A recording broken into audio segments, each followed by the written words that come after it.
Bom dia. Feliz 2023 a todo mundo. Todo mundo passou um Réveillon agradável, em família, divertiram. Irmãos, engraçado isso, né? A gente estava meditando ontem lá em casa, né? Passamos o Réveillon juntos. E aí, assim, numa mesa, né? E esses dias a minha sogra me perguntou. Minha sogra, ela é criada na igreja, né? Igreja presbiteriana. O pai dela foi um dos fundadores da primeira presbiteriana de Brasília. Então, das pedras fundamentais ali daquela comunidade. Ela foi criada nesse ambiente e acompanha a gente. Enfim, eu me converti namorando a filha dela, né? A minha esposa. Então, ela tem um papel importante na minha trajetória de fé. E essa semana que passou, ela me perguntou: por que o Paulo Júnior fala tanto de mesa? Aí depois ela já emendou a resposta, não precisou nem de eu responder. Quer dizer, para a gente às vezes é muito óbvio, né, esse conceito de mesa, porque eu me converti nessa comunidade, eu sou uma cria de Sal da Terra, né, desde da minha trajetória. E o Antônio também, apesar da gente ter um background cristão, né, na igreja católica, as nossas mães são mães muito, até hoje, né, muito católicas e, enfim, realmente são famílias assim que têm o cristianismo na sua essência. A gente foi criado assim, mas a gente ganhou uma profundidade maior nessa comunidade, né? Comunidade Sal da Terra. E para a gente, mesa é um lugar comum, né? Parece que é uma pergunta que não deveria acontecer, né? Por que se fala tanto de mesa? Então, ao mesmo tempo, ela já trouxe a resposta, né? Mesa como lugar de comunhão e etc. E esse esforço, que vocês já ouviram falar aqui, da gente compartilhar, né, sempre numa relação aqui na frente, é exatamente para reforçar, né, esse conceito de mesa. Então, o Antônio, quando abriu o culto aqui, se apresentou. Eu não tenho o título de pastor, sou um médico, né? Eu também não tenho um título de pastor, sou um advogado. O Gustavo também não tem um tipo de pastor, também é um advogado. E assim somos todos nós. E esse é o nosso esforço. A gente passar uma mensagem de que todos nós, cada um aqui, na sua inserção na comunidade, naquilo que faz, é um pastor, né? A Célia lá no trabalho que ela faz, né, na afetação que ela faz pela Total, nos projetos, ela é uma pastora na comunidade. Esses dias deu um testemunho incrível aqui, né, daquilo que Deus fez através da vida dela num encontro. E então tem que ser esse o nosso esforço, o nosso empenho, a gente se dispor a compartilhar aqui a partir de posições não religiosas, mas de posição de cada um de nós. E a gente entender isso, né, que esse é o nosso chamado, de cada um, esse sacerdócio real que Deus depositou em nós e é para todo mundo. E eu estou dizendo isso porque a gente está iniciando um ano em que o Brasil clama por essa igreja que afeta a sociedade. E essa igreja somos nós. E aí, nada melhor do que a gente começar. Ontem a gente fez esse exercício lá, assim, cada um falou uma palavra, né? Qual que é a palavra do ano para sua vida? E eu queria te perguntar, Antônio, porque essa nossa relação aqui, ela nasceu numa mesa, né? Na mesa lá de casa, no nosso pequeno grupo. Foi ali que a gente se conheceu. A gente recebia um pequeno grupo lá em casa, um dia chega esse cidadão aqui, né, católico fervoroso, mas sentou à nossa mesa e começou a participar muito ativamente. A gente acolheu, pôs para dentro, e hoje ele caminha com a gente, então caminha há bastante tempo, né? A gente tem uma relação muito... Ontem a gente estava comentando, a filha mais velha dele está fazendo 10 anos, e a gente, quando ela nasceu, a gente invadiu a maternidade. Eu nunca vi tanta gente na maternidade, era o nosso pequeno grupo lá, né, visitando, porque a gente, as vidas, elas entravam umas nas outras, e como entram até hoje. Então, o nosso Réveillon ontem foi passado numa mesa com os nossos amigos criados e formados na relação de mesa, estudando o Evangelho. E a gente fazia isso lá, né, Antônio? A gente batia o papo. No pequeno grupo, nada mais é do que isso, né? A gente falar de alguma coisa. Então, eu queria começar te perguntando o que tem no seu coração, qual é a palavra que tem no seu coração para esse ano? Então, me perguntaram ontem, né? Para esse ano aí, qual que é a sua palavra? A minha palavra é esperança. Apesar de talvez tudo que a gente tenha escutado, que a gente tenha ouvido, né, tanto terrorismo, tanto medo, né, disseminado, né, nas nossas relações, nas nossas redes sociais, mas eu tenho em mim essa palavra, esperança, né? Então, assim, como o Marlos colocou, né, a gente cresceu junto, a gente se desenvolveu junto, a gente conheceu a Deus de uma forma mais intensa, mais profunda, exatamente numa relação, né? E a Sal da Terra é isso, né? A Sal da Terra, ela é uma igreja que estimula isso, né? Porque é aí que Deus se revela, né? Bom, então, diante disso, né? Diante da palavra mesa, diante de relação, né? Eu tenho uma palavra que eu queria compartilhar com vocês e que eu acho que é muito, muito válida para aquilo que a gente está vivendo hoje e que a gente não pode desperdiçar, né? A pedagogia de Deus relacionada aos ciclos, né?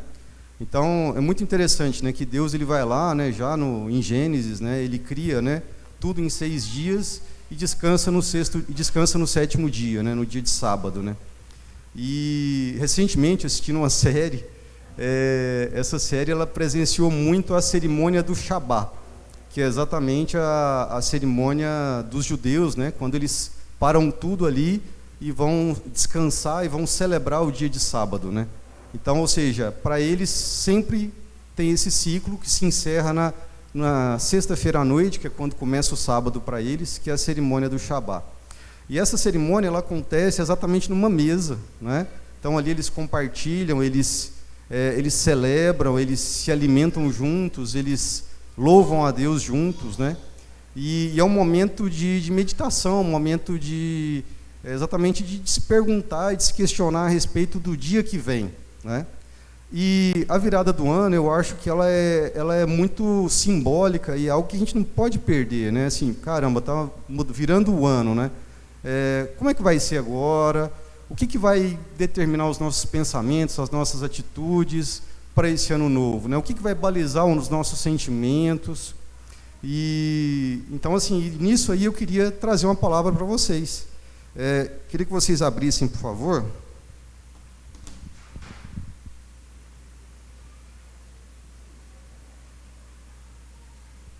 Em Mateus 22, no versículo 34, por favor.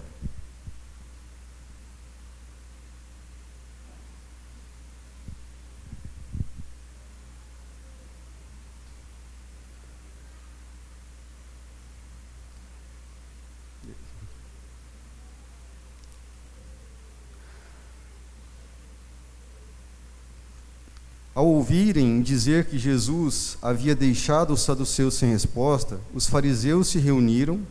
Um deles, perito na lei, o pôs à prova com esta pergunta: Mestre, qual é o maior mandamento da lei? E Jesus respondeu: Ame o Senhor, o seu Deus, de todo o seu coração, de toda a sua alma e de todo o seu entendimento. Este é o primeiro e maior mandamento. Então, meus amigos, meus irmãos, essa é uma palavra que sempre me desafiou muito, sempre foi muito difícil para mim entender isso, né? Como assim, né? Amar a Deus de todo o meu coração, de toda a minha alma, de todo o meu entendimento. Qual que é o significado de cada palavra dessas, né? Qual o significado de coração? O que Jesus queria dizer com coração? O que ele queria dizer com alma, com entendimento? E recentemente, eu ouvindo uma palavra de uma pessoa também que também fala muito de Deus, né? Ela citou um momento em que ela viveu uma plenitude na vida dela, um momento de plenitude. E esse momento de plenitude foi quando ele estava com os seus sentidos abertos, foi o momento em que ele estava com o seu entendimento transformado, e, acima de tudo, foi um momento em que ele estava desperto para a vontade de Deus naquele momento.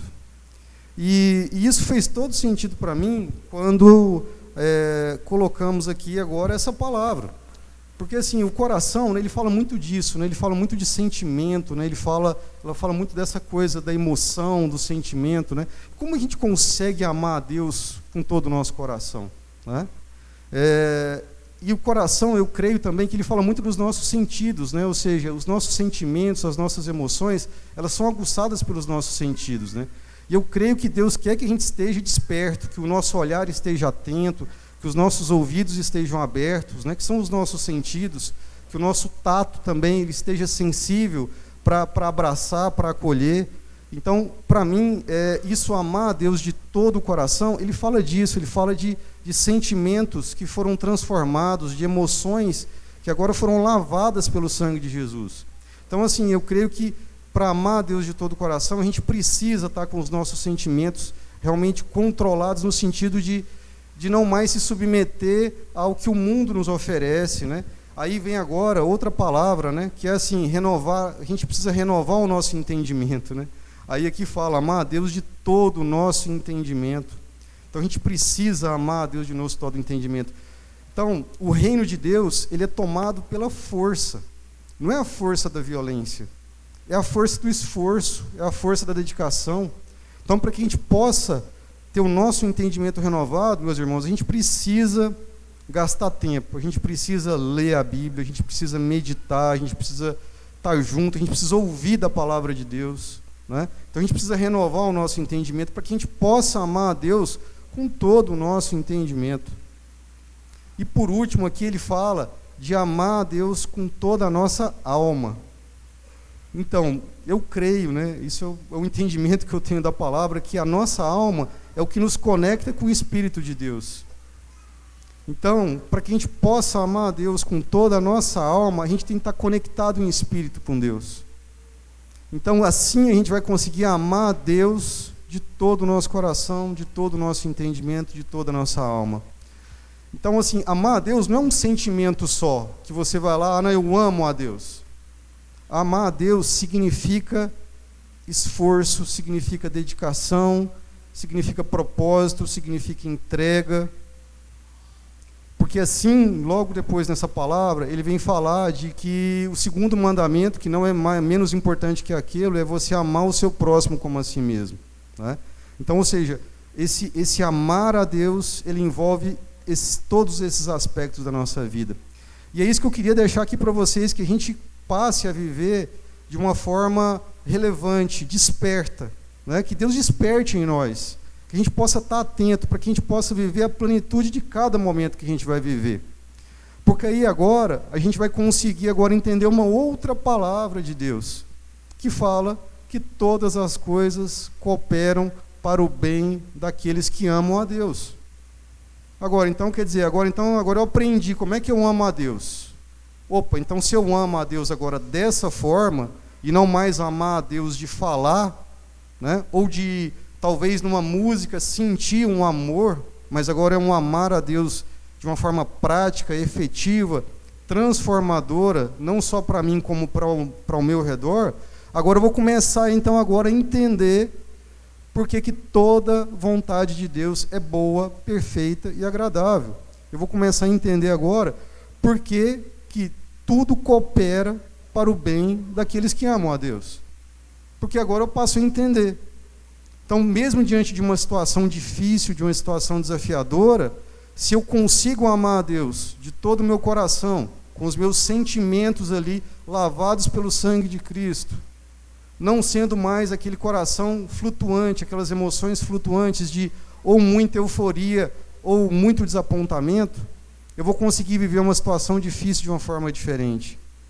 Agora, diante de uma situação desafiadora, se eu tenho entendimento, se eu tenho conhecimento de Deus, eu vou saber das suas promessas em relação à minha vida. Isso vai conseguir me trazer estabilidade, isso vai fortalecer a minha fé, isso vai acrescentar virtude para mim naquele momento em que eu preciso passar.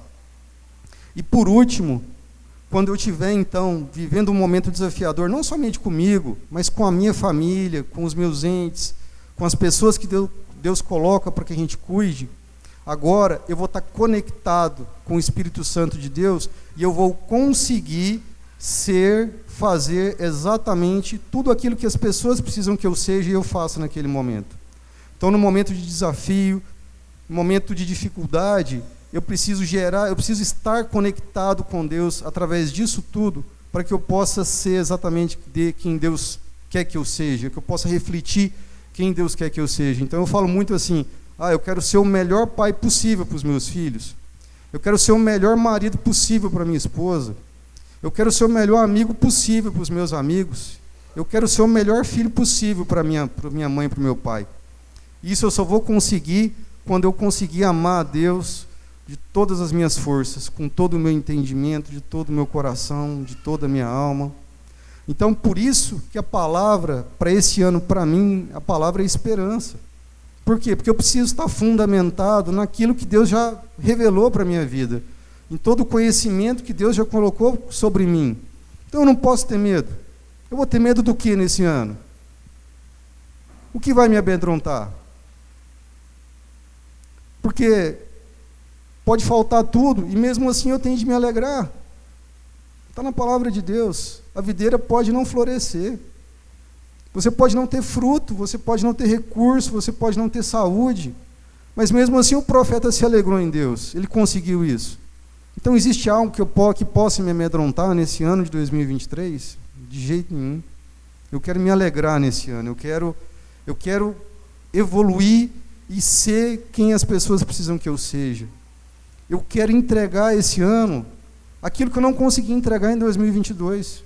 Então, quando eu olho para 2022 e eu olho para aquilo em que eu podia ter sido melhor para as pessoas, é nisso que eu quero melhorar, é nisso que eu quero mudar esse ano.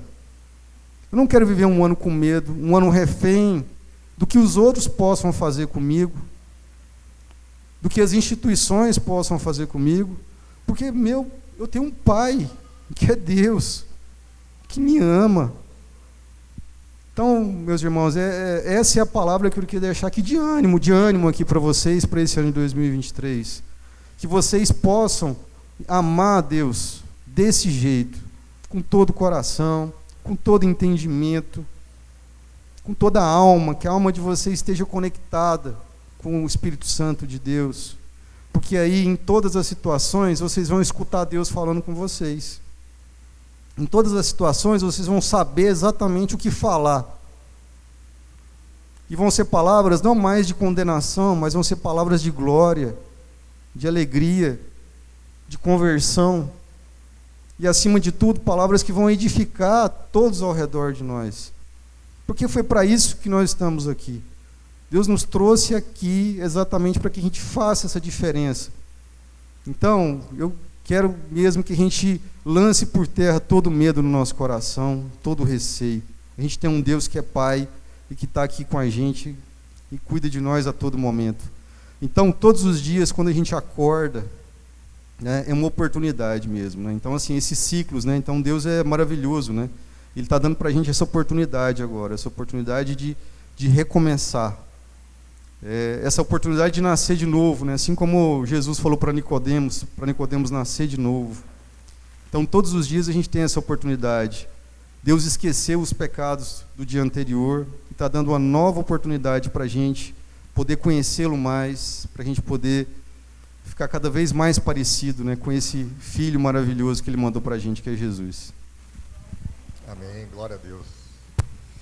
E interessante a gente pensar sobre esse amar a Deus, né? Por que isso é tão relevante? Por que Jesus reforça isso tanto conosco, né? Amar a Deus sobre todas as coisas. É porque Jesus nos orienta a colocar a fé no lugar certo. Né? Porque se, por exemplo, eu foco demais no meu trabalho e a minha fé está colocada no meu trabalho, aquilo é o centro da minha vida, se eventualmente eu perco o meu trabalho, eu não consigo desenvolver mais aquela atividade, eu perco, sei lá, os meus clientes ou minha fonte de receita, aquilo me destrói. Porque era lá que estava colocada a minha fé, ali que estava o centro daquilo que eu creio, daquilo que eu vivo por. Né? Assim também, às vezes, o casamento, um filho, uma pessoa, se ela é o centro da minha vida, se alguma coisa acontece, Jesus chama para casa antes da hora, aquilo me destrói, eu não consigo mais viver no dia seguinte porque eu perdi a razão da minha existência. Assim pode ser um político, não ganha eleição, aí ele é o centro da minha existência, aquilo me destrói, minha vida não consegue continuar porque a minha fé estava depositada num lugar que não era a vontade de Deus, não era o amor de Deus. Agora, se Deus é o centro da minha existência, se o amor de Deus é aquilo que é a minha referência, todas as outras coisas, elas vêm e vão, mas eu não sou destruído, há esperança. Porque aquilo que orienta toda a minha existência, aquilo que marca quem eu sou, está lá. E não vai sair de lá nunca, não vai me abandonar nunca.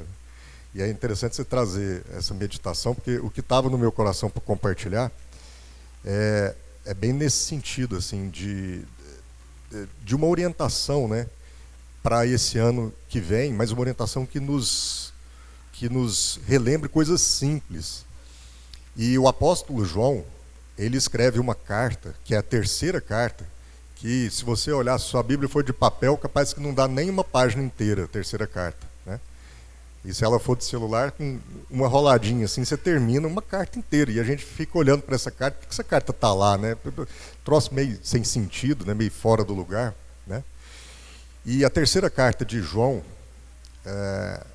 ela, você pode abrir sua Bíblia aí, é uma carta em que ele manda uma orientação a uma igreja. Ele fala com Gaio. E eu creio que é isso que a gente tem que receber nesse dia como um culto mesmo de primeiro dia do ano, né? Algo que seja uma palavra que orienta as nossas vidas, né? Uma orientação. Que a gente receba o conteúdo dessa orientação que João dá na sua terceira carta como uma orientação para nós nesse ano, que a gente possa pensar nisso juntos. Ele começa assim: o presbítero, ele está falando dele, ao amado Gaio, a quem amo na verdade. Amado, oro para que você tenha boa saúde e tudo corra bem, assim como vai bem a sua alma. Muito me alegrarei ao receber a visita de alguns irmãos, que falaram a respeito da sua fidelidade, de como você continua andando na verdade. Não tenho alegria maior do que ouvir que os meus filhos estão andando na verdade. Amado, você é fiel no que está fazendo pelos irmãos, apesar de não os conhecer. Eles falaram à igreja a respeito desse seu amor. Você fará bem se os encaminharem em sua viagem de modo agradável a Deus, pois foi por causa do nome que eles saíram sem receber ajuda alguma dos gentios. É, pois, nosso dever receber com hospitalidade irmãos como esses, para que nos tornemos cooperadores em favor da verdade. Escrevi à igreja, mas Diótrefes, que gosta muito mais de ser importante entre eles, não nos recebe. Portanto, se eu for, chamarei a atenção dele para o que está fazendo com as suas palavras maldosas contra nós. Não satisfeito com isso, ele se recusa a receber os irmãos e impede os que desejam recebê-los e expulsa da igreja. Amado, não imite o que é mal, mas sim o que é bom. Aquele que faz o bem é de Deus, e aquele que faz o mal não viu a Deus. Quanto a Demétrio, todos falam bem dele, e a própria verdade testemunha a seu favor. Nós também testemunhamos, e você sabe que o nosso testemunho é verdadeiro.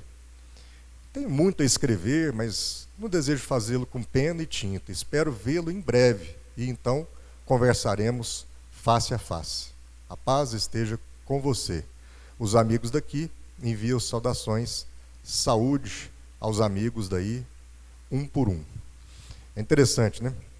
Essa carta, ela é escrita para o João já na velhice, né? Talvez por isso ele chame, alego quanto os meus filhos andam na verdade e tal. Ele fala assim, então dá bem essa impressão de que ele já escreve na verdade como quem teve filhos espirituais ali, filhos na fé e tal. Ele escreve já na sua velhice. E é um contexto que a gente precisa entender lá no Evangelho de Marcos, no capítulo 6, abre aí para mim Marcos 6, quando Jesus orienta seus discípulos, ele envia os discípulos, né? Ele fala, ó, vocês vão de 2 em 2, quem lembra desse texto aqui? Eles vão de 2 em 2, leia para mim, a partir do verso 8.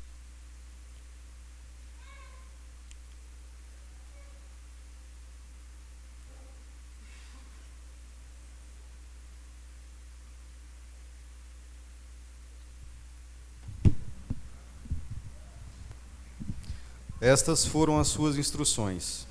Não levem nada pelo caminho, a não ser um bordão. Não levem pão, nem saco de viagem, nem dinheiro em seus cintos.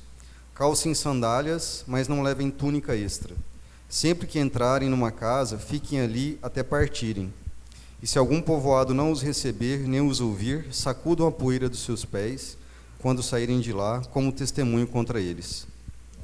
Ou seja, é nesse contexto, né, que João está escrevendo, quer dizer, ele está falando para Gaio sobre aquele contexto em que os irmãos eram enviados, conforme Jesus enviou, sem nada, né? Então Jesus falou, ó, vai, mas larga tudo para trás, não leva roupa, não leva comida, não leva dinheiro, vocês vão e vão chegar nas cidades e procurar as casas, e aquelas que receberem vocês bem, vocês ficam lá.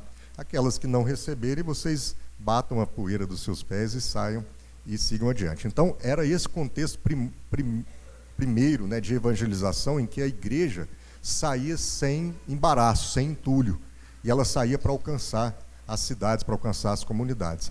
E aí no texto a gente vê esse movimento de uma igreja em movimento, em que a gente tem João falando a esses três estereótipos, né? A Gaio, a Diótrefes e Demétrio. Então nós temos três pessoas que são padrão e que muitas vezes a gente se identifica com elas, né? Ora a gente tem uma postura de Gaio, ora a gente tem uma postura de Diótrefes, mas ora a gente é aquele Demétrio, né? A quem João elogia. E aí a gente, falando sobre essas questões de palavras ontem, né? Eu queria extrair algumas aqui do texto, porque seriam palavras para a gente ter como referência nesse ano, né? A primeira delas é o que o Antônio falou, né? O João já começa dando uma orientação para Gaio, né? Cuida da sua saúde. E a gente, isso é óbvio, né? Todo mundo, até com certeza, todo mundo amanhã é segunda-feira, né? Todo mundo vai começar a academia amanhã, não é assim? Todo mundo fez esse compromisso. Não, ano que vem eu vou começar a academia e amanhã é segunda, todo mundo começa na segunda, mas ninguém começa. Mas o fato é que o João dá uma orientação para Gaio e já começa falando, falou assim, ó, que você tenha saúde, mas não somente a saúde física, né? Que estejam bem também as suas emoções, uma saúde da alma, uma saúde espiritual, em outra versão. E aí esse é o primeiro ponto, eu acho que o Antônio trouxe muito bem isso aí. A gente precisa ser uma igreja relevante, mas a gente precisa entender que se o Espírito Santo é o templo do Senhor, ele é a plataforma através da qual o reino de Deus vai se espalhar pela terra. Então, não adianta a gente olhar para um ano como esse e continuar, eventualmente, algumas práticas que nos deixam adoecidos. Sejam práticas físicas, eu não sei quantos de nós aqui temos maus hábitos físicos mesmo, alimentares, né, sedentarismo, abuso de álcool, drogas, noites que a gente não dorme. Eu não sei quantos aqui estão tão focados no seu trabalho que esquecem de cuidar do próprio corpo, como se o trabalho não dependesse do corpo. Quantos aqui estão com o seu tempo tomado por atividades que não os permitem cuidar da própria saúde? Mas a saúde física, às vezes, a gente não garante, mesmo cuidando, não é assim? No entanto, mesmo que a gente tenha saúde física nesse ano que vem, é muito importante, e talvez mais até, que a gente cuide dessa saúde de alma que o Antônio falou. Porque muitos de nós também continuamos e vamos continuar, talvez, ao longo desse ano, por conta de frustrações que eventualmente a gente trouxe de 2022, adoecidos na nossa emoção. E aí a gente, de novo, por mais que a gente tenha saúde física, a gente vai continuar sem conseguir fazer muita coisa. A gente não vai ser essa igreja que caminha, afetando comunidades, às vezes, que a gente nem conhece, e como o Brasil precisa dessa igreja hoje. A gente vai ser aquela igreja paralisada pelo medo, pela dor, pela depressão, pela decepção. Nós seremos e continuaremos a ser, talvez, cristãos letárgicos, cristãos através dos quais o reino de Deus não caminha sendo comunicado, o reino de Deus não é testemunhado, porque a gente não está cuidando da nossa alma, que é o que conecta ao nosso espírito. Corpo, alma e espírito. Que a gente possa, como João orienta Gaio, ter uma espiritualidade saudável. Eu não sei o que 2022 fez com você com relação à sua espiritualidade, se você se afastou de um pequeno grupo que você frequentava, de que você nem foi para um pequeno grupo ou nem está nele, se você se envolve ou não com atividades da comunidade, da cidade, se você só busca estar na igreja aos domingos, mas não quer saber de algo que eventualmente você possa fazer, contribuindo para alguns projetos ou não. Eu não sei o quanto você se empenha na leitura da Bíblia. Hoje é um dia maravilhoso para a gente começar aqueles planos de leitura da Bíblia. Eles têm planos anuais e hoje é dia 1º. Então, cuidar da nossa saúde física, mental, mas também espiritual.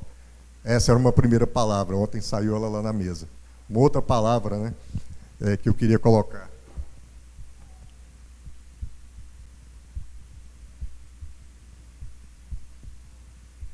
Estações, né?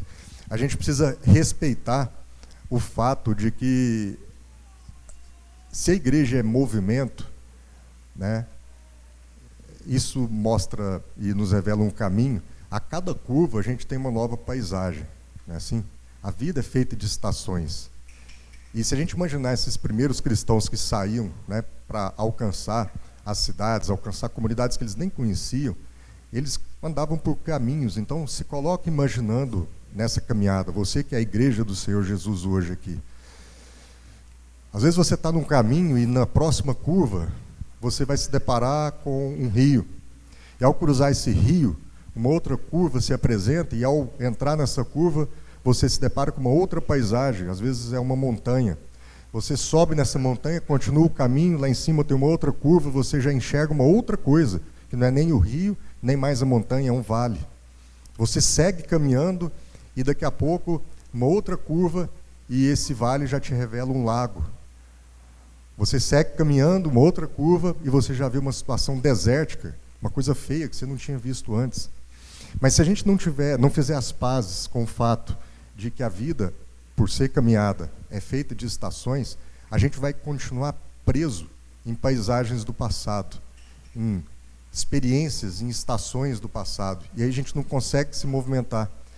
Às vezes, aqueles pastos verdejantes pelos quais a gente caminhou já não existem mais. Às vezes isso passou e às vezes 2023 vai ser um ano árido. Mas a gente vai parar de caminhar ou a gente vai fazer as pazes com isso, entendendo que essa é uma estação? Ou às vezes você passou um 2022 muito duro e é um ano de deserto, foi um ano de deserto. E ao invés de você ficar preso naquilo, naquela dor, ficar paralisado na dor de ter enfrentado um ano de deserto, se você entender que a vida são estações e fazer as pazes com isso, quem sabe você vai perceber que logo adiante tem uma curva chamada dia 1º de janeiro, e a gente pode agora estar entrando numa outra estação, e aquele deserto ficou para trás, e agora Deus pode estar mostrando para você uma planície verdejante pela qual você vai caminhar e passar durante esse ano. Eu não sei qual é a sua experiência, eu só sei que esse é um ponto em que a gente precisa também refletir em deixar essas estações para trás, né? O que passou, passou, e olhar para o que está adiante, né? Uma outra palavra, né, que eu notei de ontem, que a gente comentou, foi a questão do presente, né? Viver esse momento presente, né? Porque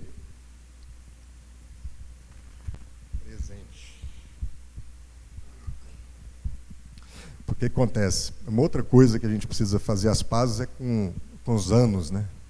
O relógio caminha sempre para frente, ele não caminha para trás. Ninguém aqui é Benjamin Button, né, que a idade vai voltando. A gente vai caminhando, né? Como eu falei aqui, esse rapaz chegou lá em casa e logo, passados alguns anos, eles numa luta lá para engravidar, aquela coisa toda, né? Nós, enfim, o grupo era uma família mesmo que suportavam uns aos outros, e aí veio, né, a Duda como primeira filha, e isso já fazem 10 anos. Eu não tinha esses cabelos brancos, né? Eu era, né, mais novo, não precisava dos botox que às vezes ele me aplica, né, doutor? Mas a gente era uma outra realidade, mas está tudo bem. Ontem, pela primeira vez, nós não passamos o Réveillon 5 lá em casa, Gustavo. O Gabriel resolveu ir passar o Réveillon com os amigos do Missão Amazonas, lá do Resenha, e foi para a fazenda do Luca, e meu filho cresceu. Fiquei velho, virou adulto, com 16 anos. A gente precisa entender essas coisas. E essa é uma dificuldade também. Às vezes a gente vai seguindo, né, Réveillon após Réveillon, ano após ano, e muitos de nós têm dificuldade de envelhecer mesmo, né, e aceitar que são jornadas novas que se apresentam, e às vezes nos casamentos isso é drástico, né? Eu amo ver minha esposa envelhecer. Eu lembro, minha esposa, eu estudei com ela, nós estudamos juntos, né, desde criança, mas na mesma sala, nós tínhamos ali por volta de 14, 15 anos, e era uma princesinha, bonequinha, e me casei com ela anos depois, muitos anos depois, mas nós estamos envelhecendo juntos. Eu acho isso lindo. A gente vê dois velhinhos, às vezes, de mãos dadas na rua, né, às vezes um com dificuldade de andar, a gente deseja ser assim. Mas esse é um desafio que a gente tem que guardar e cuidar. Muitos casamentos, às vezes, se acabam porque, ao ver o outro envelhecer, deseja trocar, renovar. Aí renova por um mais novo, por uma mais nova. São esses os desafios que a gente tem que refletir. Fazer as pazes e viver o momento presente. Não perder um minuto sequer do que a gente tem para viver hoje. Esse é um desejo que eu tenho para vocês, para mim, nesse ano que se inicia, né? Uma outra palavra que saiu ontem são os sábados, né? A gente entender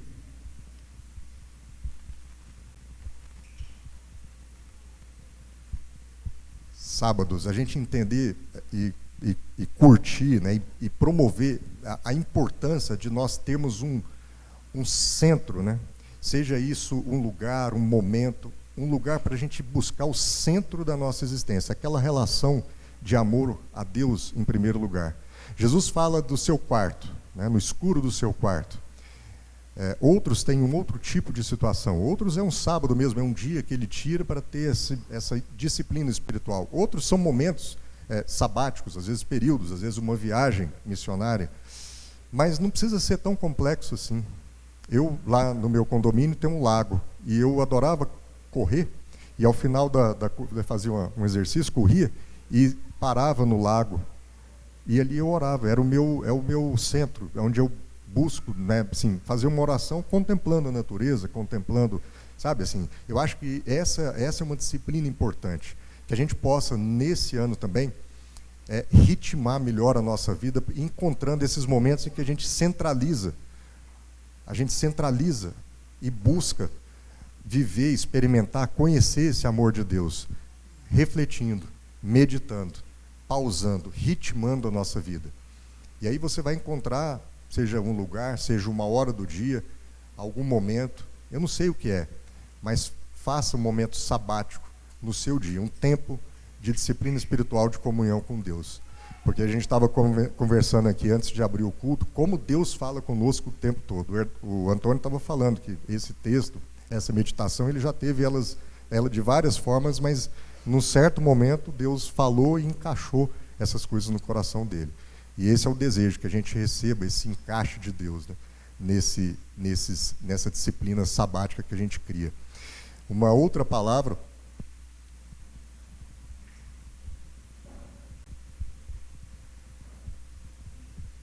provisão, né? Muita gente sofre pela solidão. Agora você pensa os discípulos sendo enviados de 2 em 2 a lugares onde eles não tinham ido antes, encontrar pessoas que eles não conheceram antes, sem nada. Porque essa foi a ordem de Jesus: larga tudo para trás. Comida, não leva dinheiro, não leva roupa. É muita fé da provisão que Deus já tinha providenciado ao longo do caminho. O corpo, meus irmãos, nutre. O nutriente, a mão não precisa se preocupar se vai chegar alimento, provisão para ela, porque ela está inserida no corpo. Então, todo o corpo trabalha para que aquele primeiro dedo ali não tenha uma necrose por falta de alimento. Quando tem, é uma disfunção do corpo. Mas se a gente tiver essa percepção de que nós, inseridos no corpo, teremos e temos já a garantia da provisão, porque ela circula no corpo, aí a gente vai poder ter menos ansiedade com relação às coisas. Aí a esperança está viva. O problema é quando a gente se isola. E aí o alimento não chega. O alimento espiritual não chega, porque a gente se isola. O alimento, às vezes, físico não chega, porque a gente não tem network, não tem comunicações, não tem relações, ninguém sabe quem é a gente, ninguém sabe o que a gente faz. Às vezes a pessoa está precisando de mim, não sabe que eu sou advogado, às vezes a pessoa está precisando de médico, não sabe que é o Antônio, porque a gente não se conhece, a gente não se conversa. No entanto, se a gente busca as relações em primeiro lugar e de forma despretensiosa, a provisão, ela está no nosso meio. Recurso não vai faltar.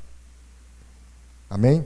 Que 2023 seja um ano em que você se insira mais proativamente, mais intencionalmente no corpo, na certeza de que não há nada que vá retirar de você a provisão que já foi concedida. Que você possa arriscar, não fazer muita conta daquilo que te falta, mas ter a certeza daquilo que já foi provido no corpo de Cristo. Mas a minha palavra desse ano, Antônio, não é nenhuma dessas que a gente meditou ontem, que a gente pode eventualmente extrair do texto. Ontem eu falei qual era, né? A minha palavra é essa aqui.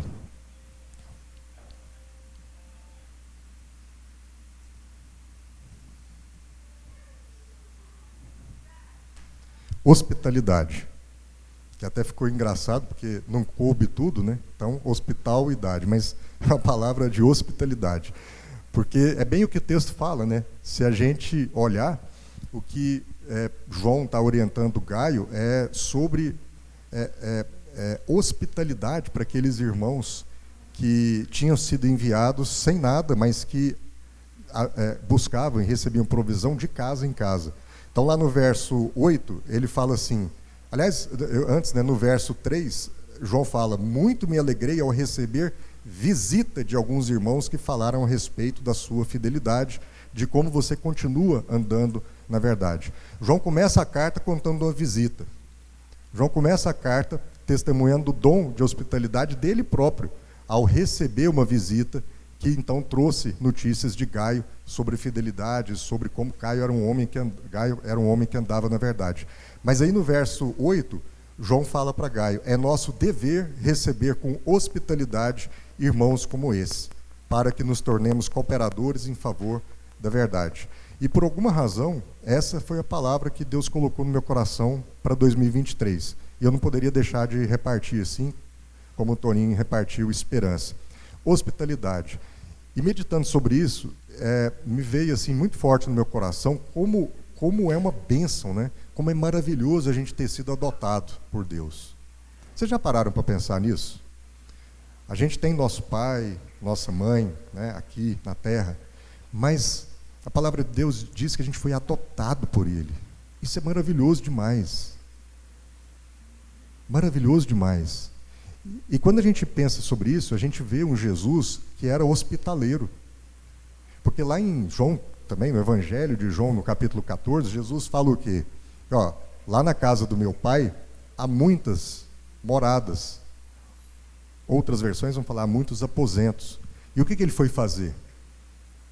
Ele foi preparar para a gente esses aposentos. Ele fala, fui lá, ajeitar lá o lençol, ajeitar lá o travesseiro, arrumar a mesa lá, estou preparando essa morada, vai caber todo mundo. Então Jesus é um Jesus hospitaleiro. E o reino de Deus não é um reino para depois. O reino de Deus, as coisas que a gente acha que vai acontecer depois, elas já estão acontecendo. Jesus veio anunciar o reino de Deus que já chegou. E ele deu o exemplo. Então, se ele é um Deus hospitaleiro, por que nós não deveríamos ser? E por que eu estou falando isso? Porque eu creio, irmãos, que... Sabe essa igreja que andava sem nada, né, e que Jesus manda deixar tudo para trás para poder afetar a comunidade, afetar a cidade? Eu creio que a igreja brasileira padece porque não cumpriu esse modo de caminhar, sabe? A gente quis andar ou quer andar cheio dos nossos entulhos. A gente chega nos lugares levando todas as nossas ideologias, todos os nossos equipamentos, todas as nossas liturgias, todos os nossos ritos. A gente não faz como Jesus ordenou lá em Marcos 6. Larga tudo para trás e caminha leve. A gente é uma igreja que caminha pesada. E sendo uma igreja que caminha pesada, a gente acha que a gente não depende de ninguém. A gente acha que a gente não depende da hospitalidade de ninguém. E mais do que isso, a gente também não recebe ninguém. É uma igreja que, para entrar, precisa ter a senha. Sabe? E se o número da senha não for o número certo, for um outro número, a gente não põe para dentro. É uma igreja que começou a ser sectária porque perdeu o senso de hospitalidade.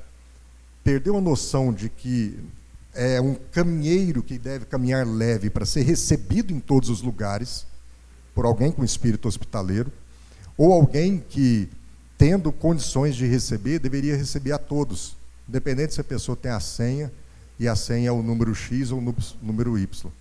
Quando a gente começou a fazer isso, e ser sectário e andar pesado, a gente deixou de afetar essa nação, como igreja. E esse país padece pela igreja que tem. E nós precisamos, como igreja do Senhor Jesus, ter essa consciência de que nenhuma dessas circunstâncias vai comprometer o processo. Deus está no controle de todas as coisas. Mas se a gente não aprender com o fato de que toda violência, toda corrupção, todo desserviço, todo ódio, toda a facção no sentido de divisão que existe, ela reflete nada mais, nada menos do que uma ausência da igreja ou uma presença entulhada da igreja, porque as duas coisas levam ao mesmo lugar, a gente não vai conseguir revelar o reino de Deus aqui nessa nação. E é por isso que aqui na frente não tem ninguém com batina, não tem, né, um pastor de carteirinha, não, tem gente do povo, né? Tem um médico e tem um advogado falando aqui. Assim, quando tem o Cláudio, tem o Juninho, tem 2 engenheiros, o Paulo Júnior, gente, é nós.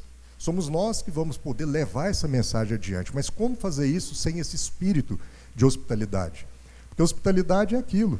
Hospitalidade é cura. É lugar de cura. É ou não é? E aí, quando a gente olha para esses personagens do texto, né, e vê isso sob essa ótica, a gente vai ver que a gente precisa ser relevante como Gaio era. E por que Gaio era relevante? João diz no texto, a relevância de Gaio é porque era um homem que fazia o que é bom. João fala, procure fazer o que é bom e não o que é mal.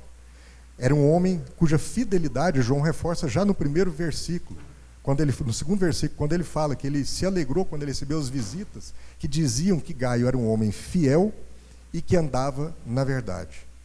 Então Gaio era um homem relevante, porque era um homem que praticava o bem, que era fiel e que andava na verdade. E talvez essa seja a palavra para a gente esse ano, a forma como a gente deve caminhar em 2023. Porque ninguém vai ser hospitaleiro se não for fiel. Eu não vou abrir minha casa se eu realmente não entender que é o mandamento de Deus. Por que eu vou incomodar? É melhor eu ficar vendo Netflix, eu vou abrir minha casa, receber gente, gastar tempo, fazer um café para esse povo. Não. Mas se eu sou fiel, eu faço. Ao mesmo tempo, ninguém vai receber a gente exercendo o dom de hospitalidade se a gente não fizer o que é bom, não for uma pessoa que fizer o que é bom, ou se a gente não andar na verdade. Ninguém quer nego complicado dentro de casa. A gente vai ter essa dificuldade. Então, a hospitalidade, ela permeia tanto o receber quanto o visitar, né, ditos nesse sentido, essa característica que João coloca em Gaio. Alguém que é bom, alguém que anda em fidelidade e alguém que anda buscando a verdade. O contraponto disso é o Diótrefes, porque esse é o nosso risco também, o risco da gente buscar essas coisas e empacotar tudo isso, mas querer andar pesado sem deixar para trás certas tralhas, certos entulhos e caminhar dessa forma, e aí a gente ter crise de autoridade. Ao invés de a gente ter crise de poder, ao invés de a gente ter autoridade por quem a gente é, a gente tem uma crise de poder porque a gente quer mandar e ordenar tudo, que era a crise de Diótrefes. Era um cara que, na comunidade, João falou, não seja como Diótrefes, porque ele só quer liderar a situação, ele só quer mandar. Então, as pessoas que foram orientadas a receber aqueles caminhantes, aqueles da igreja que iam evangelizando, ele falava para as pessoas não receberem e falava mal dos discípulos. É a crise de poder. Então, a igreja brasileira talvez tenha entrado, e aí nós estamos falando da gente, irmãos, talvez tenha entrado nessa desesperança toda por crises de poder, por querer liderar sem autoridade, querer liderar sem praticar o bem, sem pregar o bem, querer liderar sem ser fiel à palavra, querer liderar sem andar na verdade. Quando a gente foi se perdendo, a gente se tornou idiotas. Mas a gente deve ser conhecido e deve ser dado testemunho em nosso favor, como é o testemunho de Demétrio, que é aquele que, a palavra de Deus aqui, João está falando, que ele era alguém cujo testemunho era conhecido por praticar a verdade. Então, essa é a meditação que eu queria trazer aqui sobre esse ano, né? Que a gente tem essas palavras aqui como palavras proféticas para esse ano, mas em especial que seja um ano que a gente seja hospitaleiro. E aqui eu não estou falando necessariamente de visitar ou receber em casa. Aqui a gente está falando muito mais dos nossos corações.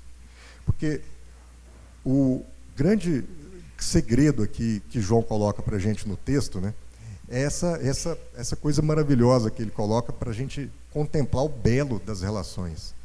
Né? Quando João está falando lá no final do texto, você pode acompanhar aí, ele fala para Gaio o seguinte: ô Gaio, a carta vai ser pequena mesmo, esses caras depois vão ficar falando assim, por que essa carta é tão pequena? É porque eu poderia até continuar escrevendo para você em pena tudo aquilo que eu quero dizer para você, mas vamos fazer o seguinte, eu prefiro ter uma conversa face a face. Em outra versão fala conversa de coração para coração. Então a hospitalidade não tem tanto a ver com o local físico, mas uma hospitalidade de coração. Que a gente possa, em 2023, abrir os nossos corações para a beleza das relações e que a gente possa desejar conversas francas, intensas e profundas com os nossos irmãos, independente de julgamentos ou de pré-julgamentos que a gente possa ter tido, independente de ser alguém que não tem a senha para entrar na nossa igreja, não tem a senha para entrar na nossa casa, ou que a senha dele seja um número diferente do nosso. Mas que a gente possa, como o João finaliza aqui, desejar encontrar face a face, para ter uma conversa de coração para coração. Porque, afinal de contas, a gente precisa desfrutar cada minuto que a gente tem com alguém nesse ano. Que a gente não sabe se esse minuto vai ser o último dele ou o nosso. A gente nunca sabe disso. Então, o que eu queria compartilhar é isso, assim, do fundo do meu coração, é a meditação que eu fiz para a minha vida, é que eu preciso abrir o meu coração para ele ser mais hospitaleiro a ideias diferentes, a pensamentos diferentes, a credos às vezes diferentes, a perspectivas diferentes. Eu preciso aprender a receber mais as pessoas no meu coração. Assim como eu preciso aprender a visitar mais as pessoas, visitar mais a vida das pessoas, a compartilhar mais aquilo que eventualmente Deus depositou em mim, em conversas face a face. Ao invés de textos de WhatsApp, quantos aqui receberam N mensagens que até ficava encaminhada com frequência? Feliz ano novo! Quantos aqui tomaram um café com alguém para desejar e dar um abraço realmente de ano novo, de Feliz Natal no final de ano?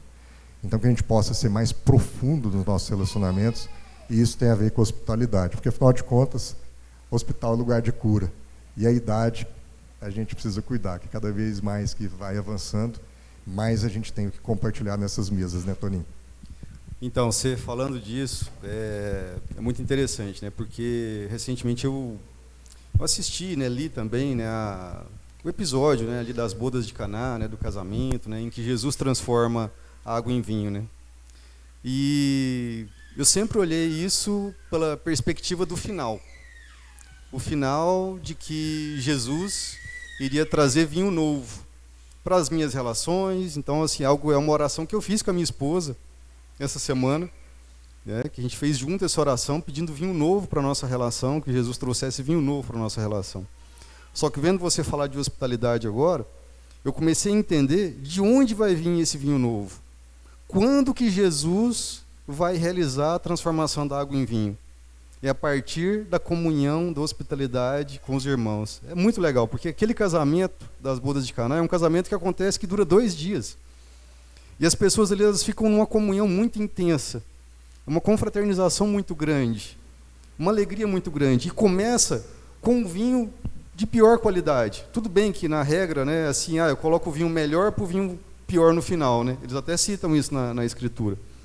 Só que dentro dessa comunhão, olha só que coisa interessante, é exatamente na conclusão daquilo que Jesus traz o vinho novo, o vinho de melhor qualidade, o vinho que nenhum daqueles tinha experimentado. Então, assim, eu creio que a hospitalidade, com certeza, é a chave para que a gente possa trazer esse vinho novo de Jesus para a nossa vida. E talvez essa seja a resposta, né? Por que o Paulo Júnior fala tanto de mesa? Porque ele está batendo na tecla da hospitalidade. Então, que 2023 seja um ano em que você possa, mais do que abrir a sua casa às pessoas, você possa abrir o seu coração a elas. Se você não está num pequeno grupo, procure um. Se você não está em alguma mesa de comunhão mesmo, de amizade, que eventualmente não precisa ser chamada de pequeno grupo, mas se você não visita ninguém, visite. Se você não recebe visitas, receba. Seja intencional. Faça festa de 2 dias, né, Toninho? Faça boda de 2 dias. Exatamente. Esse é o desafio, né? Agora, o que nos impede de viver essa hospitalidade? É o medo. É o conformismo. Então, havia falado anteriormente, mas para que a gente consiga viver o presente na sua essência e em toda a sua pluralidade e na sua intensidade, a gente precisa abandonar o passado. A gente pode relembrar o passado, a gente pode usar aquilo que o passado ajudou a construir, quem nós nos tornamos, mas a gente tem que deixar de que o passado ele domine as nossas emoções do nosso presente. Da mesma forma, a gente tem de viver o presente sem esperar do futuro. Porque é isso que nós estamos vivendo. Nós estamos vivendo as lembranças do passado ou o medo do futuro. É isso que tem comandado a nossa vida. Então isso tem impedido a gente de viver o presente, que é o presente. E aí nos paralisa. E a igreja de Jesus, a gente já foi chamado, meus irmãos, de os caras do caminho, né? Aqueles do caminho. Nós somos conhecidos por caminhar. E, no entanto, a gente começou ou a parar de caminhar, ou a caminhar cheio de bagagens, de tralhas, de entulhos. O que equivale a não caminhar? Por medo. Por medo. Então Carrega a gente muita coisa por medo do que vai faltar lá na frente. Exato, a gente não confiou na provisão que já tinha sido disponibilizada. E aí a igreja passou a andar com pré-conceitos, com ritos, com liturgias, com doutrinas muito bem encaixotadas, mas que eram excludentes. E o mal que nós vivemos hoje é reflexo dessa igreja que não está revelando efetivamente o reino de Deus. Hoje, ser cristão no Brasil é um demérito. Dependendo da roda que você chega e a pessoa pergunta se você é evangélico, enfim, aquilo já é rotulado de uma forma pejorativa. Não deveria ser assim. Nós deveríamos ser conhecidos como aqueles que chegam na casa das pessoas desprovidos de qualquer coisa que não seja o nosso coração. Por isso Jesus falou lá em Marcos: vocês vão de 2 em 2, mas largue tudo para trás. Ele não estava falando de coisas físicas necessariamente. Ele estava falando disso, da gente ter a disposição de comunicar o novo, mas também de receber o novo. E de andar por fé e não por medo. Talvez assim a gente possa ter um país melhor. Eu creio. Mas é um desafio que tem que começar. E nada melhor do que o primeiro dia do ano para a gente ser desafiado nessa palavra. Amém? Amém. Vamos ter uma palavra de oração? Você ora para a gente? Ora sim. Amém. O xerife está me lembrando aqui da ceia. Então, antes da gente orar para o final, o Toninho vai ministrar a ceia para a gente. Xerife, você distribui para a gente aí? E nessa perspectiva, né, que a gente possa repartir esse pão e tomar esse cálice aí, meditando sobre essas coisas. Que isso signifique mesmo nas nossas vidas uma novidade, né, de entendimento, de sentido, né, do que significa realmente a gente repartir o pão e tomar o cálice do Senhor Jesus. Então, é muito simbólico, né? No primeiro dia do ano a gente celebrar a ceia, né? A gente relembrar aquele momento da Santa Ceia, né? E, assim, para mim é muito emblemático e tem um significado muito forte o fato de que isso precisa significar nos nossos corações o repartir da nossa vida, né? A gente precisa olhar para esse partir do pão e entender o que Jesus queria quando ele repartiu o pão, né? Quando ele falou que ele era o pão da vida, né? Então Jesus quer nos estimular, né? Jesus quer fazer com que cada um de nós tenha essa coragem, essa ousadia de que ao partir o pão nasça em nós essa semente de esperança para que a gente possa repartir a nós mesmos, repartir os nossos recursos também, repartir o nosso tempo, né? Então que nesse momento aqui, quando você pegar o pão e você olhar para ele, você se veja nesse pão, você se enxergue nisso aqui como algo que não nasceu que não foi concebido para durar para sempre. Quando Jesus te criou, ele não te criou para que você não se machucasse, ele não te criou para que você não se ferisse, para que você não envelhecesse. Mas Jesus, quando Deus nos criou, ele nos fez exatamente para que a gente se consumisse, assim como esse pão aqui. Então que a gente tenha essa coragem, que a gente tenha essa ousadia de cumprir o nosso propósito, assim como esse pão vai cumprir o propósito dele aqui agora, que é alimentar. Que a gente possa alimentar a vida uns dos outros, dos nossos irmãos, seja de recurso, seja de amor, seja de perdão, seja de paciência. Então que a gente incorpore, que isso traga esse significado para a gente. Então aqui agora, quando você pegar esse pão e você se alimentar dele, você lembre disso. E outra coisa, que você possa fazer isso na sua casa também, né? Que sempre que a gente se alimentar, que sempre que a gente se reunir na mesa, a gente possa olhar para aquele alimento e que esse alimento traga em nós essa lembrança de que o verdadeiro alimento somos nós. Que o alimento é só um pretexto para que a gente se reúna e reparta a vida uns com os outros. Vamos comer do pão, irmãos. Eu caí.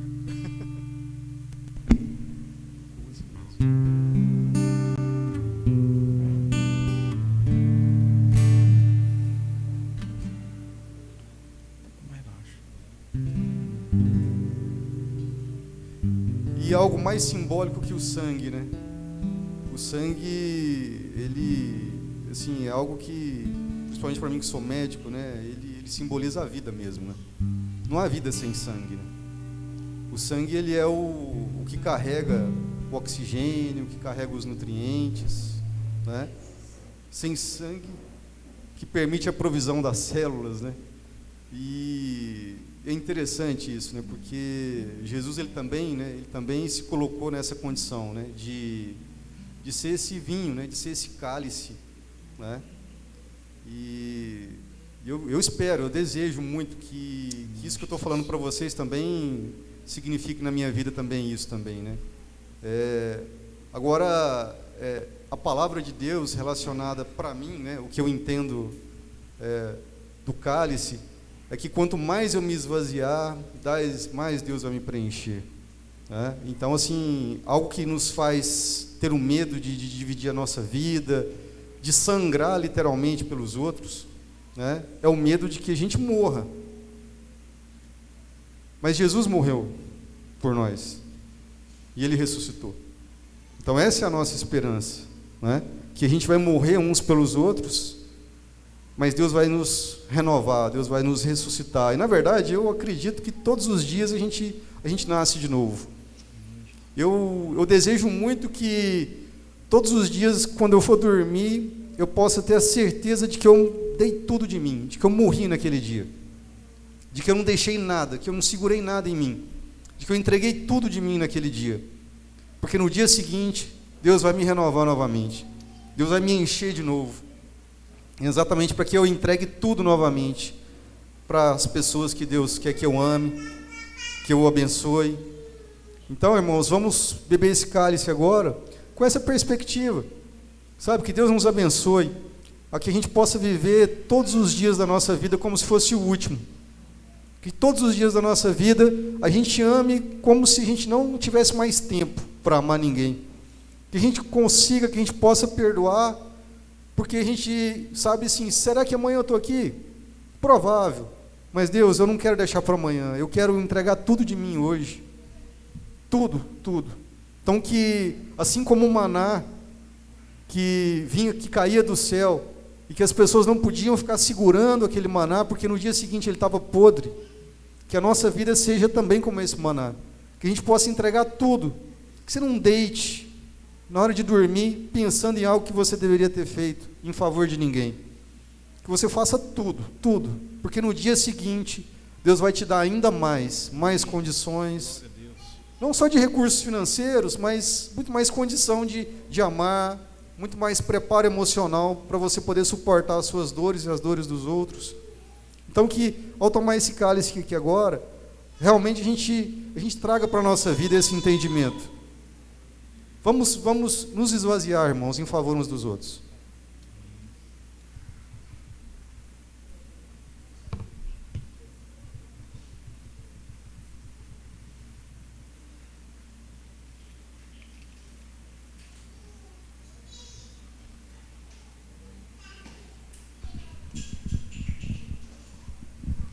Amém, irmãos? Bênção demais, que nós possamos ter um ano incrível, que a gente possa estar cheio de esperança, que a gente possa ter um foco nas nossas saúdes corporal, espiritual, mas também de alma, que a gente possa discernir essas estações, entendendo que o que passou, passou, mas vendo que Deus tem algo novo pela frente, que a gente possa viver o momento presente, sem nos preocupar com o passado, mas também sem ter ansiedade com o futuro, que a gente possa ritmar as nossas vidas, buscando as nossas disciplinas espirituais, que a gente possa crer que a provisão de Deus já foi derramada e que a gente possa ter um coração hospitaleiro.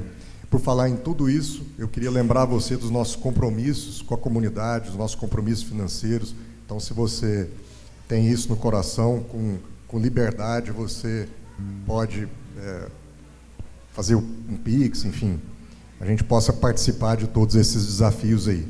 Vamos ter uma palavra de oração? Curva sua cabeça. Senhor, nosso Deus, nosso Pai, nós queremos te louvar pelo privilégio de termos sido adotados na tua família, Senhor. Nós, como meras criaturas, ó Deus, caídas em pecado e totalmente rebeldes a ti, fomos adotados pelo Senhor a partir do sacrifício do seu Filho, que inaugurou essa família tão maravilhosa, que é fundada em amor.